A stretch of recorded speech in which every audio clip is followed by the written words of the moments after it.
Hey, what's up guys? It's Lou.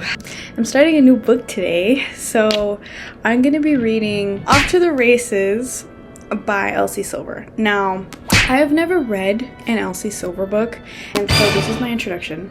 And very much the person that if I'm gonna start a series, I will finish it. So no matter if I like this book or if I don't like this book, I have to at least finish the series, you know, because this starts off the Gold Rush Ranch series. And so if I'm gonna start this book, then I will finish the Gold Rush Ranch series. If I do like this book and I do like the series, I will read the rest of Elsie Silver universe and series and books and whatnot. So this is my introduction. I did my research like I always do. I knew Elsie Silver had a lot of different books. Obviously she has her other book series. I wanted to read those, but then I was like, oh wait, everyone's saying that you should read this series before that.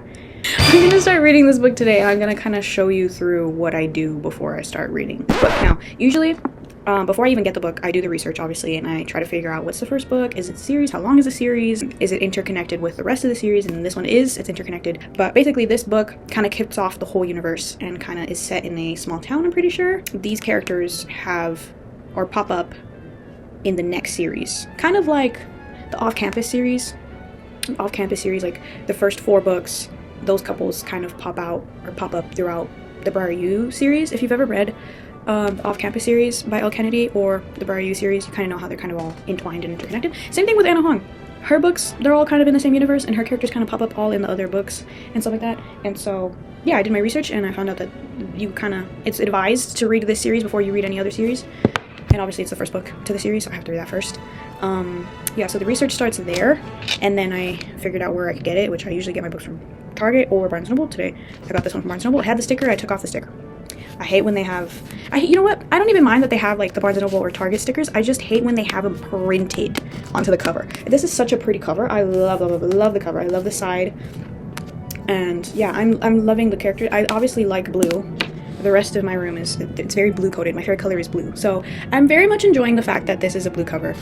I go into a lot of my books and a lot of my series sort of blindsided, so I don't know a lot about what's going to happen in this book or in the rest of the series. I do know that it's based in a small town, and that's about it. I don't really know the tags. I don't know if this is like a enemies to lovers, friends to lovers, kind of forced proximity vibe.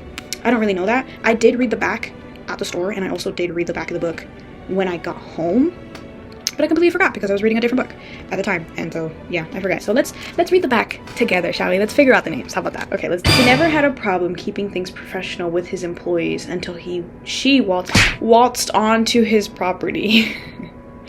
Vaughn Harding. The dude's name is Vaughn Harding. Again, this is also my first like cowboy romance, cowboy-ish-esque romance. I think this is a cowboy. I mean, it's literally called Off to the Races, so I think it's like a ranchy cowboy farm, yeehaw, yee, Texas type of. I'm from Texas, that's why I said that. But like, yeah, I think that's what's okay. Ron Harding heads from the city to the small town Ruby Creek, intent on revitalizing his family's ranch and the scandal attached to its name in the wake of his grandfather's unexpected passing. On some Yellowstone shit, okay? He needs a win, and when he hires Billy Black to train his best but most stubborn racehorse, he hopes she can deliver. Her name is Billy Black? The girl's name is Billy Black? Billy Black is a very interesting name to go with I don't know how I feel about that name right now. It's very white. Her name is Billy. I mean Billie Eilish, but like she's also white. I don't know. Okay. Billy is talented, whip smart, sassy, and so damn tempting. She and Vaughn clash from the moment they meet, but he can't stop thinking about her. The huge. And in a small town, on an even smaller farm, it's hard to keep their distance. Even harder to keep their friction from turning into fire. Okay, we're gonna stick together. Sticks and stones make a fire. Pretty smart mouth comment. Every game they play, Vaughn ends up wanting more. Billy Black is the whole package, and possibly the one who can save Vaughn's business and him. Vaughn wants it all, but at what cost? Because for the first time, he doesn't just want to win races, he wants to win the girl. It's giving boss and employee kind of vibe. It's also giving he's maybe a little stubborn. She's probably stubborn too. She's stubborn. He's like a racehorse. He's a racer. He's a horse racer. He races horses. Or I don't know what, a jockey? Is that what their names? A jockey? A horse jockey? Okay. We're gonna figure out what this book is about. After that, I do my little annotating markers and whatnot. I annotate. I don't have like tabs. I don't use tabs on my books. Because 1, they're kind of expensive. 2, I would need a lot. And 3, I like markers better. I probably will end up tabbing at some point, but I just don't do that right now. So I annotate with markers. Like, I give each character a color. That color is usually based off of the book cover. Or sometimes I go on TikTok or something, on Pinterest, and I kind of look up their names or like the book, and I kind of see like the mood board before even starting it, which is kind of hard because sometimes you get spoilers. Like when I was reading, what was it, the Caraval series? The Caraval? Figured out who Legend was real quick. Figured out who Legend was real motherfucking quick because I did that. So I gotta be careful. I gotta tread carefully. But yeah, I pick a color for each character. And here are my colors. I have more, but these are the colors I usually use. These are colors that I use for every book. So gray is kind of for like a side character that we're talking to that's not very important, but it's important to the conversation, so you kind of underline it. I underline and annotate a lot. Like all of the conversation is being underlined and everything like that is being underlined. And sometimes I highlight the edges with highlighters, but I don't think I'll do this with this series. I don't really feel like it right now, so I don't think I will. I do that sometimes, not all the times. Like with really important series that I really like or I really enjoy, I do that. But well, we'll see. We'll see if I really enjoy this. If I start really enjoying this book and I think, this should be highlighted, I want to remember this, then I'll probably do that with the pages. But for now, I'm not. This is going to underline people that, like friends that aren't really important, or just side characters.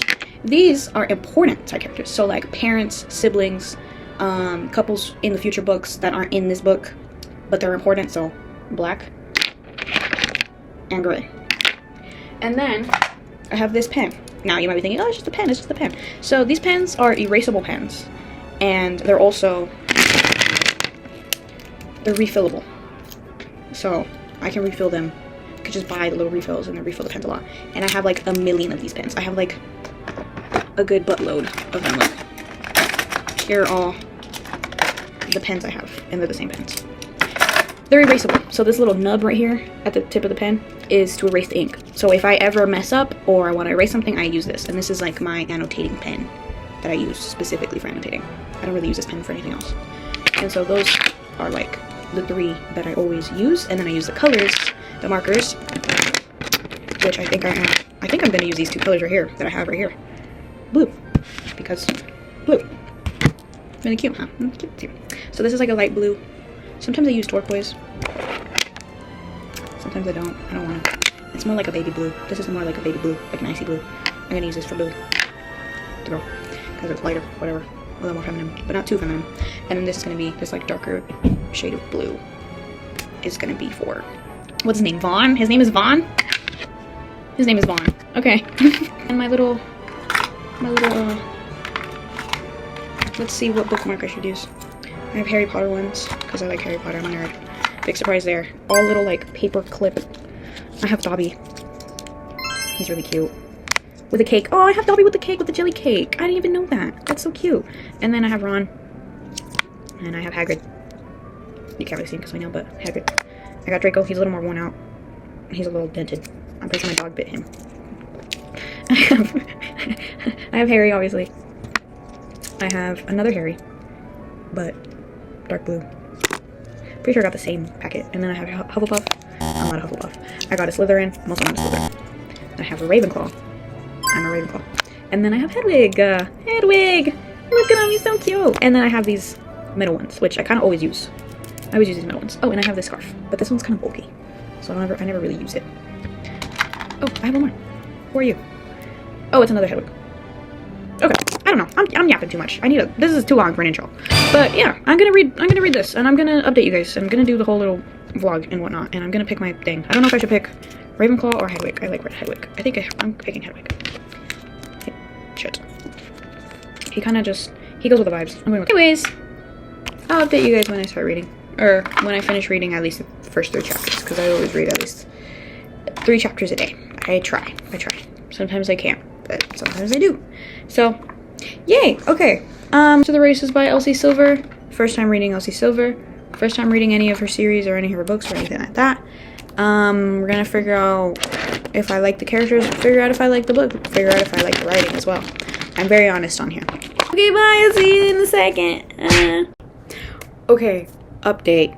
I just got done reading the first 3 chapters of Off to the Races and the prologue, because there was a prologue and I didn't know that until I started reading it. But first 3 chapters, very interesting first 3 chapters, very informative first 3 chapters. Billy's name, actually Billy, it's Wilhelmina. And I forget that William or Wilhelmina translates to Bill or Billy as like a nickname. Billy Black, her name being Wilhelmina but not actually Billy. Billy Black is actually a horse racer, and Von Harding, which honestly kind of a cool name, I'm kind of getting used to it a little more, is this like a marketing executive. So his family owns 2 businesses, and it's a mining business and a racing business, and like horse racing business. And that horse racing business is mainly Gold Rush Ranch. The Gold Rush Ranch has all these horses, and all these horses are racing horses, and they're trying to find, or Vaughn and his partner that is also like a horse trainer, or was like a horse trainer, I think his name is Hank, to find the head horse racer, or not horse racer but horse trainer, and that horse trainer ends up becoming Billy. Now, Vaughn's family has had the Gold Rush Ranch for a really long time. This whole thing also takes place on the west coast of Canada, so in Vancouver. Didn't know this was based in Canada. It's a small town called Ruby Creek. And Vaughn's grandfather, the guy that kind of started the business and stuff and raised him, his grandmother died, and his actual dad died. So his grandfather kind of raised him, because he also has mommy issues, but we'll touch on that in a second. Yeah, his grandfather died. The dude who basically raised him and made him the man that he is now died. And there was like this huge horse racing scandal or whatever the hell that happened alongside with his grandfather's death. Kind of came out after he died. And so he's trying to figure out how to, because he's a marketing executive, he's trying to figure out how to manage that and figure out what actually happened there. To the mommy issues, or the daddy issues and the mommy issues. Vaughn has daddy issues because his dad died when he was younger. And his grandmother also died. So his grandfather died alone at his ranch, and that kind of got to Vaughn, or whatever the hell.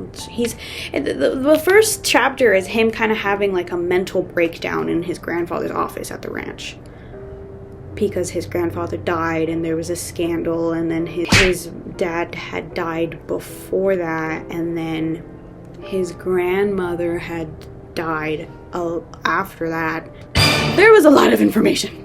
And another thing that we got informed on was he has an older brother. His name is Cole, and when his dad died, or when their dad died, he ran away to the army, and he gets a call from his brother looking through his grandfather's office, because he's looking through for a clue or something on like the whole scandal or whatever. I don't know what the hell he was doing, honestly, I forgot. But anyways, he's looking around in his grandfather's office. He gets a call from his older brother. He's like, where the fuck are you? You're supposed to be doing this, you're supposed to be doing this. Because Vaughn is like this golden child boy, the head of the family, the face of the family. He's a marketing executive. He handles all the scandals, all the business, and he's trading in the city for the ranch, because he can't deal with it anymore. he said, I quit, and was like, I'm taking over the horse business, not the mining business. Fuck off. And that's kind of what happened in the first chapter. Second chapter is Billy. She was working and living in Ireland, which I wasn't expecting, but I guess she was working and living in Ireland. Worked over there. She met Hank. At some point in her life, she met Hank, which is the dude that Vaughn hired to help him with the ranch and stuff. And she's in Vancouver. She's at the ranch so that she can get a job as the head trainer for the horses and stuff. And she spent time abroad in Ireland. And Hank worked with her in Ireland, and that's how they know each other. But he's also like a dad figure to her, because there's hints of her coming from like a rich family, and her dad is kind of a snob and he's kind of stuck up. There's also something happening with that, because in the prologue it starts with people calling her Wilhelmina and like being like, hey, what do you think about the scandal, or what do you think about this and this happening? So I'm guessing she kind of comes from like a famous family, because there was like paparazzi or something. She was getting in the car and was like, I don't fucking want to deal with this and whatever. And I think she's originally from Canada, and then she like went over to Ireland and was working there and stuff. I don't know, there's a lot of things that were suggested. There was a lot of things that were suggested. But basically, we kind of find out that Billy has some daddy issues. Vaughn has daddy issues because his dad is dead, and he has some mommy issues because his mom keeps trying to pin women on him. Weird. Also, never really talks to him unless it's business, and he also never really talks to his brother unless it's business. His brother's older than him, and he was in the military, and he probably works with the business as well. We should skip to the part where they meet each other, because the whole Vaughn's mom is pinning girls on him and like trying to make him settle down or whatever the fuck. I'm guessing he hasn't in a while. He seems like the type to like really focus on his business and family and whatnot. But basically, his mom keeps trying to set him up with women. And so when Billy gets onto the ranch, in his head, he thinks Billy Black is a guy's name. So he's thinking that they're going to interview a guy horse trainer, but instead it's a girl. And so she comes in and she gets out of the car and he sees her. And he's like, what the fuck is this? And he goes out there and accuses her, get the fuck out the ranch. Like, I don't know what my mother thought sending you or whatever the hell, what kind of deal you guys had. You need to get out. And she's like, what the fuck are you talking about? What the fuck are you talking about? I'm not here for that. My name is Billy Black. I'm here to be the fucking horse trainer. And so that whole situation happens, and it's pretty kind of like they immediately find each other attractive, which is the huge, really, the huge. And each other attractive, and they're kind of bickering, and they have this like weird, like, I don't know what he thinks of her actually. She thinks he's like a snob rich boy that she's used to because her dad was like that, and I'm pretty sure people from her boarding school or from school was like that, like just spoiled and rich and arrogant, like pretty rich boys basically. That's her perception of him. And then his perception of her is kind of like, is this lady, like, is she even good at her job? Like, he's just kind of being, I don't know if I really like him at the moment. He's kind of pissing me off a little. He judges a little too hard, but at the same time, I mean, everyone kind of judges, don't they? But anyways, the end of the chapter 3, that was chapter 2, the whole interaction. Chapter 3 is them doing the interview and Hank showing her around, and then they come into his office, to Vaughn's office, and then they're asking her questions and stuff, and then Vaughn is like, hey, pick a horse. Gives her these folders and is like, let me test you. Let me try to ambush you a little bit. Let me see how good you are at your job, basically. He answered his question. She answered it pretty well. He was like, okay, I'll give you props for that. Now let me give you these files. And these files are each horse that they have on the ranch. Vaughn is like, hey, pick your favorite horse. Out of all these candidates, which one's your favorite horse? And she's like, well, I would have to see them in person, and I have to see them race or like run or whatever to see how good they are or whatever. He's like, no. Just, I didn't ask that. I said, out of these on paper, which one's your favorite?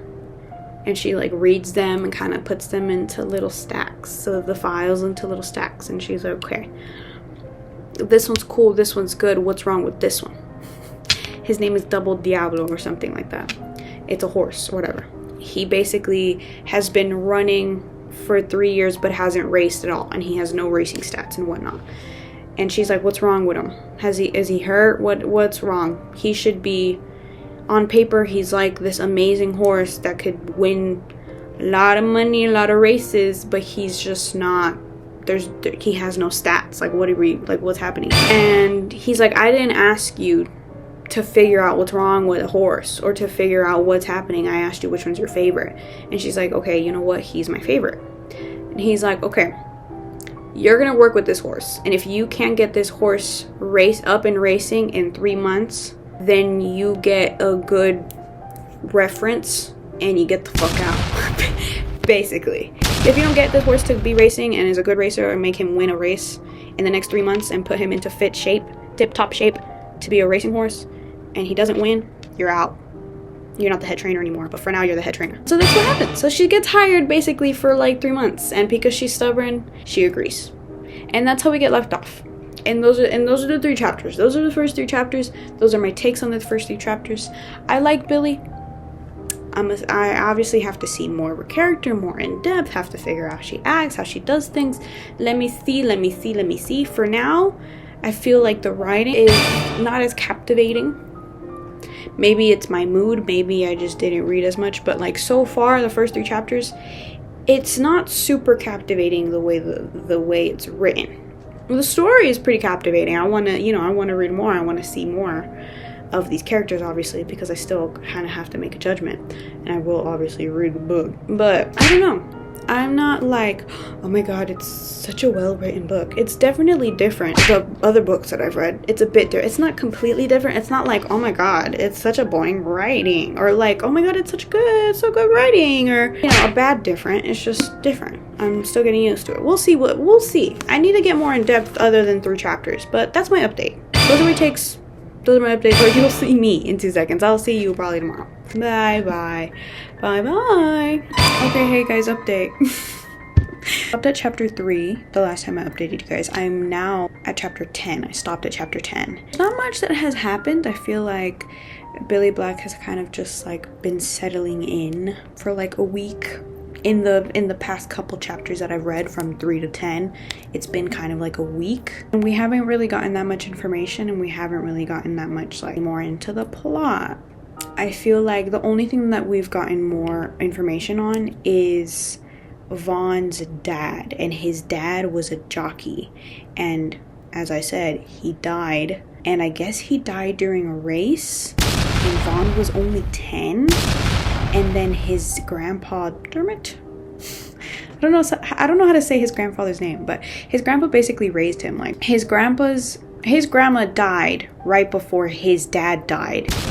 And then his grandpa ended up basically raising Vaughn because he was only 10 when his dad died. And then his dad was a jockey, and if you don't know what a jockey is, he was the one riding the horse while the horses are racing, and he died during the race, which I'm guessing we're gonna get more into because I want to know how the hell that happened. Like, did he fall off the horse and get trampled by a horse, or like what happened? You know what I mean? What happened there? Last time that I updated you guys, I said that Vaughn basically made Billy Black pick a horse to train and to like focus on, and she picked Double Diablo, or Didi, because she is now nicknamed him Didi, and people were like, oh my god, he's a hard horse to work with, he's kind of scary and stuff. But she obviously likes a challenge, and she's pretty stubborn, so she's not gonna like back down from that. Yeah, so she started working with the horse, basically just talking to him and feeding him treats all the time. And she said that she didn't like the name Double Diablo because it makes him sound really tough and angry, and just not the type of horse. She thinks it's not the type of horse that he is. Supposedly he's very sweet looking and he looks adorable. Like, he's being described as a very adorable horse, and everyone just kind of deems him to be like a little devil, basically, because he's like a mean horse, but he's not a mean horse.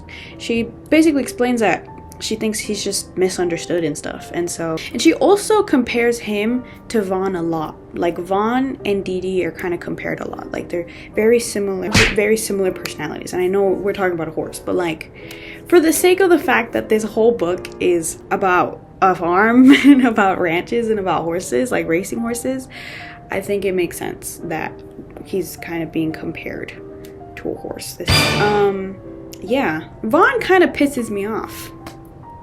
I don't know if I love his character right now, and I don't know if I'm loving Billy Black's character. I guess I'm just not very invested just yet. Like, I'm not completely invested into the storyline, and I'm not like, there's nothing that's hooking me in yet. I feel like they have very interesting chemistry, and they have very interesting banter. They're very like hot and cold to each other. And Billy Black is she's kind of daunting. She's kind of like, how do I say it? She's very, I don't know how to describe Billy Black. I feel like he kind of pushes people's buttons and pushes people's boundaries. So not people, but Vaughn's buttons and boundaries. And I feel like Vaughn is very attracted to her, and he sees her as a challenge, and I guess he likes challenges and whatnot. So yeah, I don't know, their chemistry is interesting to me. I still haven't gotten super in-depth version of Vaughn or Billy, and so I need to know more about them and like as invested into the plot line or into the characters as of right now. But that happens sometimes, you know, you go into reading slumps and you don't really care. Like, even if a book is good, you don't really care. It could just be me. I'm just not used to it. I'm still getting used to the book. I'm still getting used to like what's going on and the characters and stuff, and I'm just not super invested yet. So only things that I've really taken away from the last couple chapters that I've read is Vaughn's dad was a jockey. Vaughn kind of pisses me off. Vaughn also is very bad with confrontation and like understanding his feelings and stuff, and he's just kind of bad at that whole thing. And Billy Black is just kind of daunting to me. I'm not like super obsessed with her character right now, but I also am enjoying it. I also could just be judging them too harshly. I don't know. I feel she's not, I haven't been able to relate to her as much just yet. We'll figure out how the rest of this book goes, but for now, I'm not sure how I feel about it. It's okay, because it happens. And obviously this is just the first book. I did not like the first book, but love the second book, or the third, or the fourth. But then again, I'm only like 9 chapters in, so I don't really know everything just yet. Let me get more into the book, and then I'll see. But that's all I've taken away. So I'll see you when I update you next, okay? Okay, hey guys. Quick little update. I know I look pretty much the same outside of my hair, but I swear it's a different day. Yeah, okay, so I went from chapter 10 to chapter 13. Again, I try to read at least 3 chapters a day. I think I'm doing pretty good. I usually start my books on a Monday, and I try to give myself about a week to finish the book, but I started my book this time on, I believe I started on a Wednesday. It's now Friday. This is how much I'm into the book, and this is how much I love.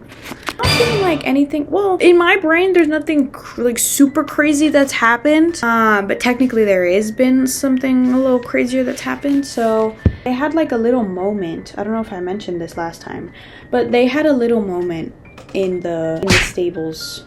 And she was grooming the horse, and then he came up behind her and was just like yapping to each other and having this like weird chemistry moment. And they kind of had this thing where she kind of fell off the little step stool that she was using to groom Dee Dee, because obviously the horse is taller than her, and she fell off.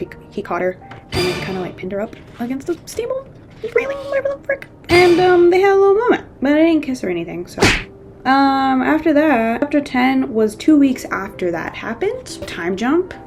And after that, we're in Vaughn's point of view, and he's very grumpy and moody.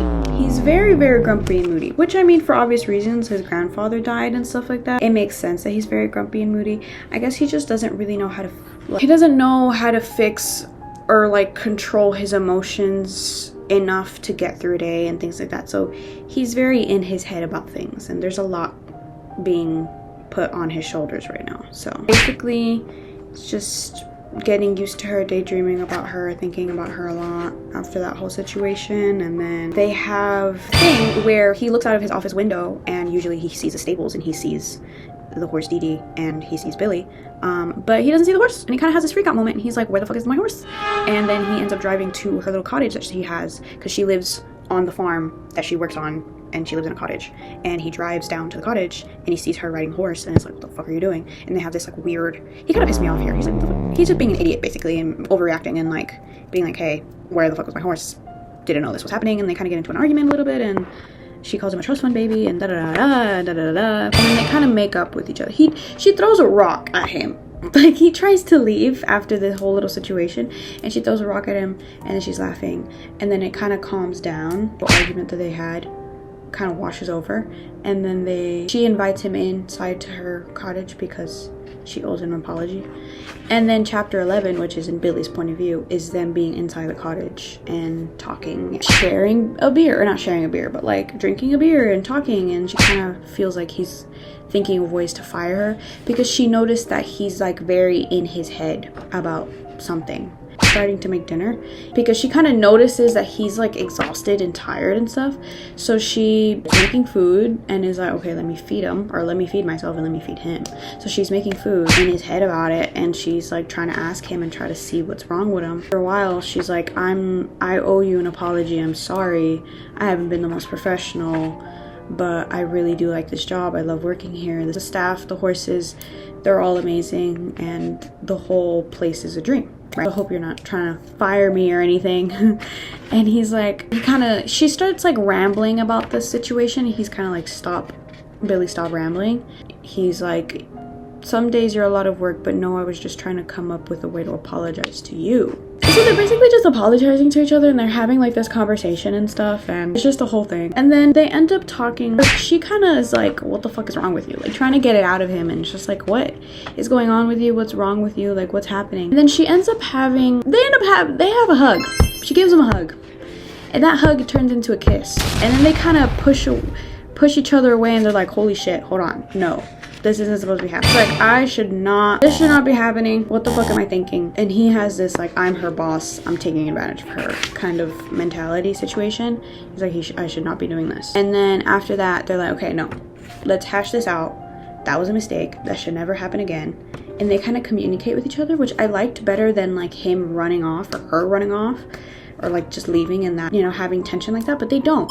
They end up having a conversation, and they're like, okay, you're my boss, I'm your employee, this should not be happening, let's keep it professional, let's try to be friends. So if you're my friend, you can talk to me about something. And so they apologize to each other, and then they sit down, and he's talking about his feelings and his emotions and how he's trying to deal with his grief and stuff like that. And she gives him advice, and that's kind of the end of the chapter. 2 months later, time jump. It basically starts with Billy riding Dee Dee around a track and seeing how he's racing and seeing how he's running and stuff like that. Yeah, he's in his brain, because it's in his point of view, the chapter, he's kind of like, oh my god, they're doing great. She's an amazing trainer. She's got Dee Dee out of his shell and stuff like that, because Dee Dee was a very sensitive, closed off, people thought he was rude and mean kind of horse.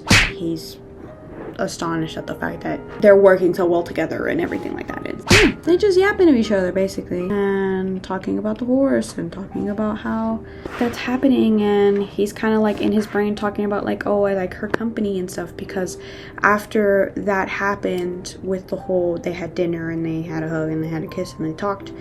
They do that every Saturday. He comes over and she makes him dinner, and they sit down and they talk and they have dinner every single Saturday for a month. So since that day where they kissed in her kitchen, and he's kind of just like, while he's watching her ride the horse, he's like, I like her company, I like her wacky sense of humor, I like the person I've become around her, unconcerned with the drama of the media and the country club crowd, stuff like that. And he's just kind of like, he likes her a lot, and she finds him attractive, but she kind of has it in her head like, I should not be thinking of him in this way.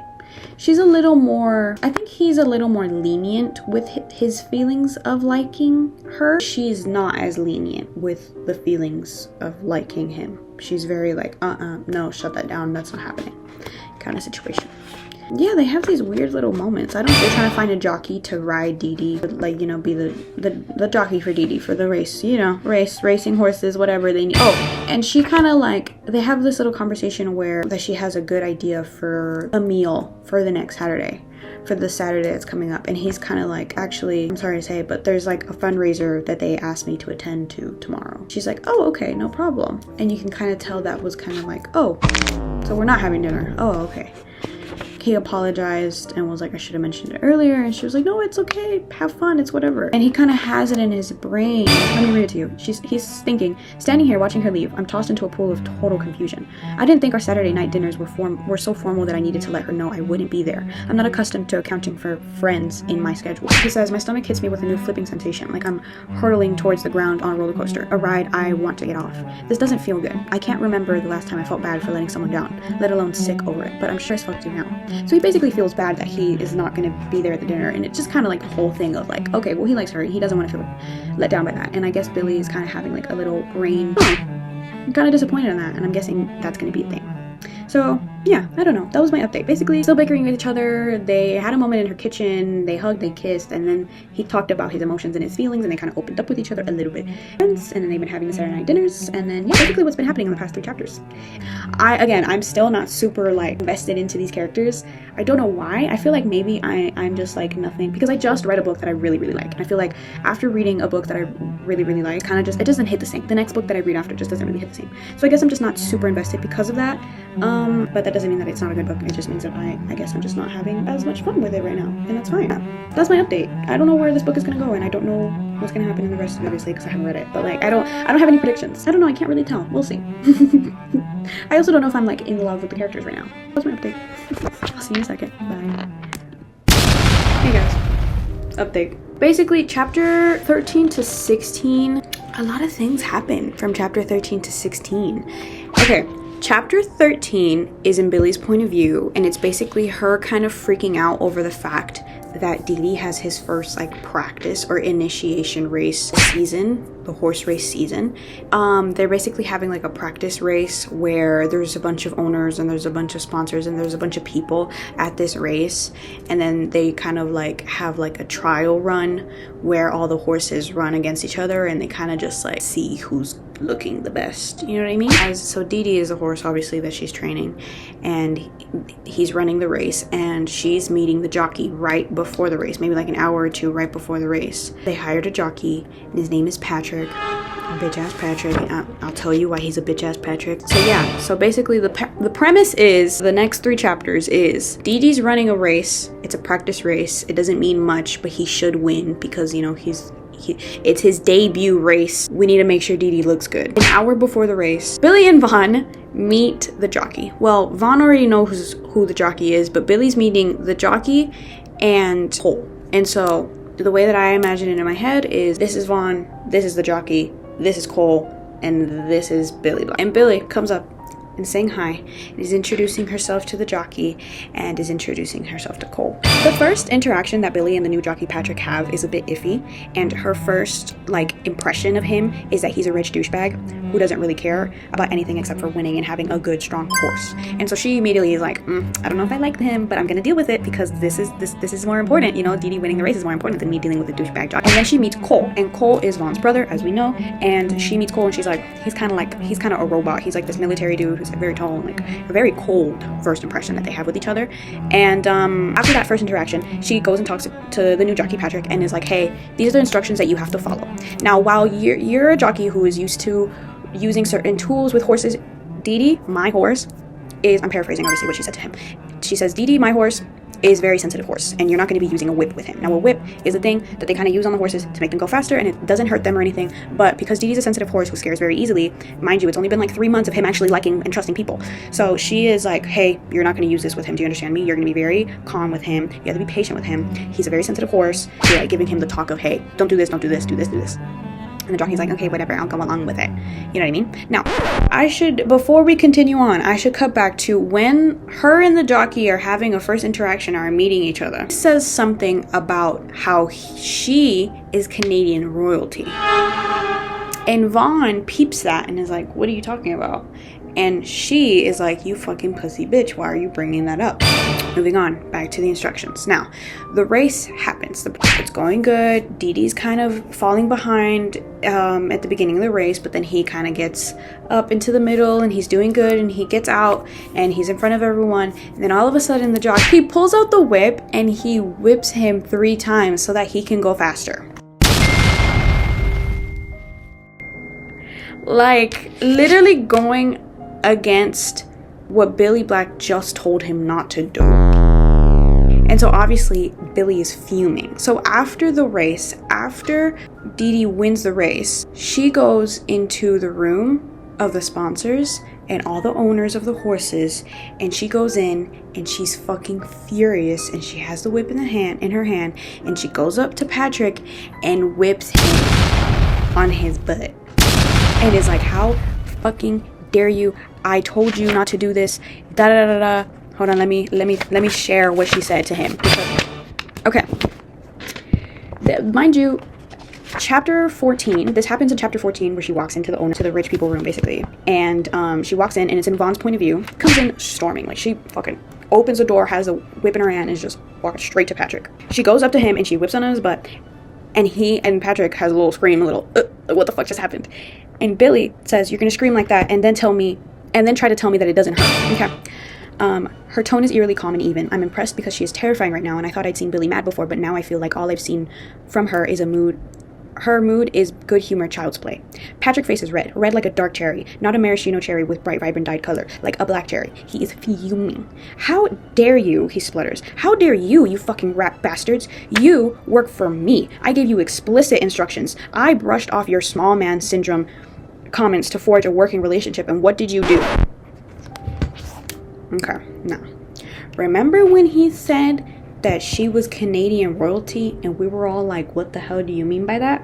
He then says, I will not allow you to talk to me this way, Wilhelmina, though it shouldn't surprise me that Victor Farrington's daughter is just as trashy as he is. Now, in Vaughn's point of view, he says, Billy rears back as though someone has slapped her. Wait, what? Victor Farrington? Like former Prime Minister Farrington?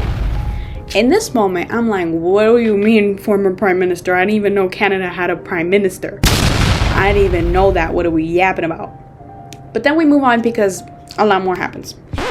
We'll get to that a little bit later, okay? She says, I'm not done yet, little Patty. I want to make myself clear, so look me in the eye before you run and hide. You will never ride another one of my horses again. You will never come near Double Diablo again. The only view you're getting of him is his shiny black ass while you watch him cross the finish line. And as for me, my family has no bearing on my professional life. I am no mother hen. I'm a fucking mother bear, and you poked me. So when you see me around, I want you to turn and run the other way like the stiffly little bitch that you are. And she goes off on him, in front of Vaughn, in front of Cole, in front of a dozen other owners and sponsors. And it's fucking hilarious, at least in my point of view. And then she rears to the side and looks at Cole, and it says, and you. If you ever use me or my horses to win brownie points in your billionaire baby sandbox, I will bury you there myself. Are we clear?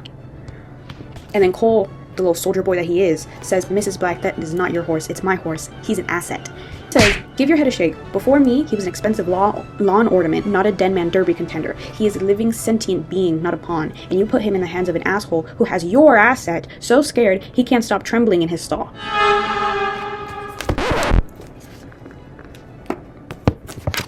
Period.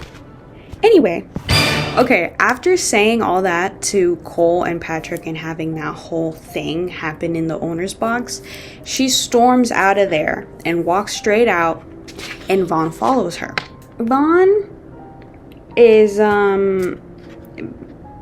basically, she's storming out and she needs a breath. So she goes out to like a balcony, right? And it's already nighttime by the time the race is over, it's nighttime, whatever. Vaughn follows her. They have a little moment. I don't know. They kind of just have this weird moment where I'm pretty sure she was crying or something like that. And she's just he's trying to make sure she's okay. And they kind of, because they have this weird like chemistry, like get the fuck off me kind of vibe, they just have like a little discussion a little bit. But he cares and wants to see if she's okay. And at the end of this, he kisses her, and they kiss, and they have a moment, and it's a whole thing, again, mind you, they kiss again. Okay, after they have this little moment, chapter 15 is her going and checking on Dee Dee. So Dee Dee is basically freaking the fuck out in his stable and having a little mini horse panic attack. And the local horse doctor, veterinarian, she's a doctor. Her name is Myra Thorne, and she seems pretty freaking cool. And I want to say that she's going to be a character for the future books, because this is like a 4 or 5 book series. And I'm guessing one of the books is going to be about Myra. And also, we also have another character that I forgot to mention, which is Violet Eaton, which I'm guessing she's also going to be a reoccurring character, or a character in the future that we're going to see in the books as maybe one of the main characters and whatnot. So we've met those 2 girls. we shall see what happens with them. But basically, Myra Thorne, the doctor, is checking on Dee Dee, making sure he's okay, and basically describes him to be in shock. Okay, now, after chapter 15, Billy goes home. Billy goes back to the Gold Rush Ranch, and she is taking care of Dee Dee, making sure he's okay. So she's asleep, she wakes up, she had very little sleep, and then she goes and checks on Dee Dee, and he sees him laying on the floor. Now, a horse laying on the floor is not a good sign, because horses sleep standing up, which I learned while reading this. Basically, what it means when a horse is laying on its side is basically it could be ill, it could be sick, it could be dead. But especially for a horse like Dee Dee, when he's very sensitive and he can be very, como se dice, defensive, laying on his side is in a very defensive position. So it's really weird that he's laying on his side. And so basically what happens is Dee Dee, after his little shock panic attack moment, has colic, which basically means he can't poop. But it's really bad for horses, because if they can't poop, then their indigestion isn't working and whatever the hell is working. And basically, it could be deadly. The horse can almost die. So in this moment, she's like freaking out, trying to get Dee Dee back up, standing on his four legs, and to try to get him walking. Now, at this point, after this, she calls Hank, which is the guy that works with her, and is like, hey, I need help. You need to call a doctor. We need to figure this out. And he's like, hey, the doctor that we usually call, that patient or something, basically he's not available. The doctor that we usually call is not available. And he's like, and Billy is like, call the doctor that was helping us yesterday. So he calls Dr. Thorne, and she's like an hour away, 2 hours away. So we're gonna need to do this kind of by hand. And so they get him walking, and she's freaking out, and she's trying to make sure that he's okay, and yada yada yada. That's kind of where it cuts. Chapter 16 starts off with Vaughn kind of reeling from figuring out that Billy Black is the daughter of former Prime Minister of Canada, and he's like, what the fuck is happening? Why didn't she tell me? Why didn't nobody tell me? My brother went through her records and did a background check. He probably knows this, and he could have told me. And then he kind of feels betrayed, and I was like, what the fuck is going on? And he just feels some type of way about this whole situation, about the fact that Billy didn't tell him that she was the daughter of the former Prime Minister of Canada. So after that, he calls Cole and is like, did you know about this thing? And Cole was basically calling him out on his shit and is like, stop being immature. It wasn't my story to tell. I didn't tell you. That's why. Now after that, he calls Hank, because Hank also probably knew, and basically says, I have a bone to pick with you. Hank says, pick it later. Dee Dee's been sick all day with colic, and Billy's unmanageable. She hasn't eaten, hasn't slept, but she doesn't want you here. Not yet anyway. So don't push your luck, son. I'm handling it. I'll keep you posted. After that, it cuts to chapter 17. Chapter 17 is her talking to Hank, and then talking about, she's freaking out about the fact that Dee Dee's sick and she feels responsible about the whole situation. And then Dr. Thorne comes, and she's trying to figure out how he's doing, and she basically gets him on fluids, basically gives him fluids, and is trying to make sure that he's okay and just keep him walking and whatever. That's all she can really do. All she can really do is keep him hydrated and to keep the horse walking. Now, while Billy is walking this horse, she and Hank have the conversation, and he's basically comforting her, and she's over here crying, and she kind of just loses it. You know, she has very little sleep. She's quite emotional, freaking out about the fact that Dee Dee's sick with colic, and is talking with Hank, and he comforts her and is like, it's okay, he'll be okay. And Billy kind of makes him as like, hey, you should go home, this is your day off, you really shouldn't be here, it's okay, I'll handle it. And he's like, are you sure? Like, it's fine, like, I don't have to be with my family, you're my family too, like, I can help you. And Billy's like, no, it's okay, I'd rather just be alone. Keep him walking, it's fine, I'll take care of him. She kind of sends him and Violet away, because Violet was also helping. And then she just starts fucking bawling, crying while walking this horse. And Vaughn comes up behind her and grabs her, basically hugs her and comforts her, but he doesn't say anything. He just comforts her and just makes sure she's okay, and she's crying in his arms. She's crying in his arms. After that happened, we see, it cuts to chapter 18. It's Vaughn. He's comforting her, whatever. She basically tells him, like, you probably think I'm crazy and I'm stupid and I'm stable for crying like this over a horse. And he says, Billy, some people celebrate Mother's Day for being a dog mom. That's unstable. Crying over a sick horse that you love isn't. They have a little cute little after comforting, crying, sobbing moment, and it's very cute. And this is kind of where I start kind of feeling more invested in them than I have been in the past. Yeah, they have a cute little moment where he's taking care of her and he's like, you need to get some rest. I'll walk Dee Dee. You go sit on that bench right there and you eat the little sandwich that I made you and drink the water that I got you and sit right there and chill because you haven't eaten, you haven't slept, and I know you're exhausted. So go and sit down. He basically orders her to do that. And he's watching her and they're having this little cutesy moment, and then she falls asleep on the bench, which I know that bench is hard as fuck and uncomfortable as shit. So how did you fall asleep? I don't know, but some people, when they're really exhausted, can fall asleep anywhere. She fell asleep. He's looking at her, admiring her. Oh my god, she's so cute. And then he looks over at Dee Dee and he pooped. Dee Dee pooped, which means it's a really good sign and he's basically okay. After that, he goes up to Billy and kind of like wakes her up and is like, hey, he pooped. Surprise, surprise. And she gets really excited and she's very much celebrating. She's like, oh my god, oh my god, oh my god. Thank God he's okay. Whatever. Goes up, jumps on him, and basically hugs him. Hugs Vaughn. And then they have this little weird moment where they almost kiss, or she says a comment. She's like, I'm so happy I could kiss you. And then he is just kind of like, well, you should.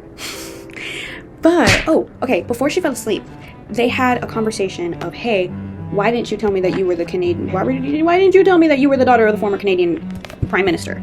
And she's like, and she reveals the fact that her dad was a dickhead. He's like, ha, oh yes, that's a title that I just love to wear like a badge of honor. I have such fond memories of being paraded around as the dutiful, gracious daughter on his national apology tour. I especially enjoyed answering reporters' questions about whether I'd seen the videos of my dad. I don't think I can legally say that. I don't think I can actually say what it says. But let's just say he was boning some people who get paid to be boned. Which I had, by the way, and there's not enough bleach in the world to wash those images away from my mind, so I guess forgive me for not laying it all out. I ran as hard and fast as I could, as soon as I could. I worked my ass off to start fresh. I am not Wilhelmina Farrington anymore. I haven't been for a long time. And Vaughn is kind of like, okay, I was being immature, I was being an idiot. He says, from what I looked up, well, in his internal monologue, he says, from what I looked up, her name was splashed over every newspaper in the country, maybe in the world, for weeks on end. I suppose it makes sense that a lot of things add up. Her lack of presence online, her loathing of anything she considers to be elite. I laugh at the memory that springs. And they basically have this cute little moment where he calls back to when she called him she made fun of him for having a rich person's name, and he kind of makes fun of her in return in this moment, and is like, your name is Wilhelmina. And then they have a little kitty moment, and then she's like, okay, so you're not angry with me? And he's like, no, it's fine. Why would I be angry with you? I don't care who raised you, Billy. The only people I'm angry with are the ones who made you feel you had to run and hide, yada, yada, yada. And then she's like, okay, so I'm not getting fired. And he's like, no, I'll handle my brother. We're good. After that, she falls asleep on the bench. And then Dee Dee poops. She wakes up. She's like, oh my god, that's crazy. Jumps up and hugs him and is like, oh my god, I could kiss you right now. And then she kind of is like, whoa, wait. But I won't because you're my boss. And he says, I am. And she says, and because you're everything I promised myself I'd stay away from. And she says, and because Gold Rush Ranch doesn't need to endure any more scandal. And he says, who says we'd be a scandal? She said, are you joking? Every woman you've ever been seen with is splashed across page 6. It's hard enough getting people to take a 28-year-old woman seriously in this business, but one who's banging her billionaire playboy's boss, I'd never live it down. I've worked too hard, given up too much. And that kind of just like sobers him up and is like, whoa, wait. And then, yeah, basically he's just like, oh shit, you're right. Goes into an inner monologue of, I can't undo my past choices, and holding them against me stings in a way I'm not prepared for. She's right though, and that's what bites the hardest. There's wanting something you can't have, and then there's this, wanting something and knowing you ruin it. I care about her too much to do that. This man is basically falling in love with her, and he's understanding the fact that he's falling in love with her, basically. After that, he kind of turns cold. He kind of puts on a barrier and a face, and he's like, don't worry about it, I'm glad he's doing better, let's go.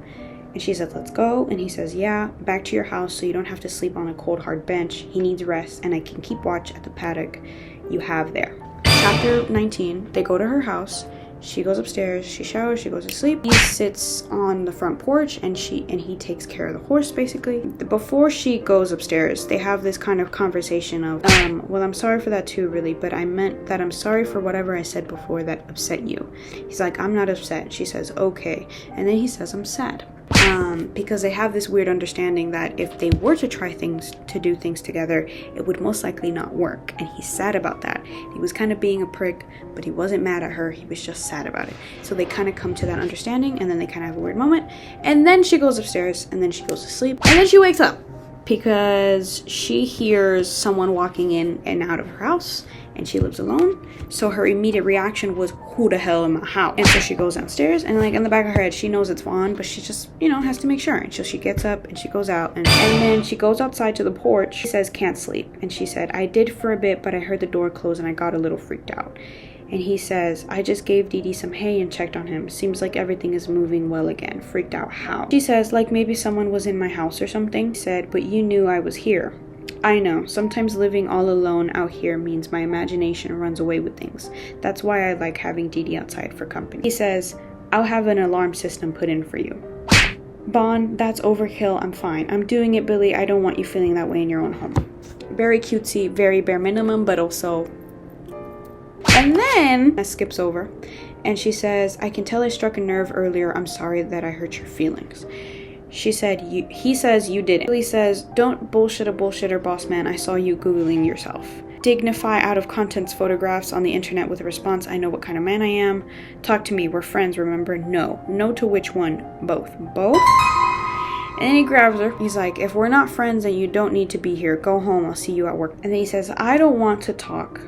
We're not friends. What I want is you. And I don't have that want for friends. Basically, he says something else, but I'm paraphrasing because I can't really tell you what he's saying. They have a moment. After that conversation, they have a big moment. But before that, he says, Billy, I'm not a womanizer you think I am. I go on mostly platonic dates my mother sets up to make her happy because I love her and I know she means well and I have no reason not to. And then they kind of have a thing. And he gives her a proposition. And it's basically like, hey, we're going to spend the night together and then tomorrow you're going to freak out about this. And we'll see what happens. The morning after, we cut to chapter 21 because yes, it took up a whole chapter. She gets up, she starts freaking the fuck out. She talks about how Hank has accused her of having commitment issues in the past, like thinking back on everything that happened the night before. And it's just like, okay, what do I do? What do I do? What do I do? What do I do? He's my boss. This is really weird. It can never happen again. Need to leave. Basically kind of reminisces about certain things and is contemplating everything that happened the night before in her head. And then she gets up, she drinks some coffee, she showers, she gets dressed, she checks on Dee Dee, and yeah, and then she's looking for her phone because she misplaced her phone. And then she finds his phone and then sees a text that his mom texted him. And the text reads, Good morning, honey. Just wanted to remind you that Emma Breland will accompany you to the gala next Saturday. I spoke to her at the tennis club yesterday and she's looking forward to it. Sweet girl, she's planning to wear pink, so maybe you could wear something that will match. Billy in her little internal monologue says, is this woman for real? She kind of like locks in for a second and says, he's your boss, not your boyfriend, you sad sap. Focus. She's like, it's okay. That man can do whatever the hell he wants to do. She kind of has that kind of conversation. She's like, why do I care? He can do whatever he wants. What does it matter if we hooked up? He's still my boss. I'm still his employee, and it would never happen again, and it will never lead to anything. So why should I care? And they kind of have that moment. He walks out. He walks downstairs, and he says hi, and she says hi. He says, are you freaking out yet? And she says, no, I'm great. And he says, Billy, don't lie to me. And she says, I need to get dressed and head down to the barn. I'm meeting Dr. Thorne there in an hour. And he says, take the day off, Billy. And she says, I wave him off. And she starts to go upstairs to go get her stuff. And she says, nah, it's all good. I'll sleep tonight. Your phone is on the counter. I found it in the chair. And then, because she's a little petty, she says, there's a text from your mom. And that's what happens from chapter 16 to chapter 21. Or chapter 21, chapter 22. I don't fucking know. But basically, that's what's been happening for the past couple chapters. I am officially about halfway through the book. I'm a lot more invested now than I was in the last update that I gave you guys. And yeah, there's a lot going on. They had like 2 kisses since the last time I updated you guys. Had a couple of conversations. It was revealed that she was the daughter of a former Canadian Prime Minister, and Didi won the race. And then he still has this, what is it, like this charity gala that he has to go to, and he officially has a date. And yeah, I don't know what the hell is gonna happen with the rest of the book, but we shall see. So hey guys, so what you guys just saw was basically the end of part 1 of reading Off to the Races by Elsie Silver. So this is kind of the outro for the first part, because I did end up having to split it into 2 because, again, I be yapping too much and it's too long. So this is the ending. Thank you guys for watching. If you guys made it this far, please like and subscribe, and I hope you liked it. So thanks for watching, and I will see you guys in part 2. Bye.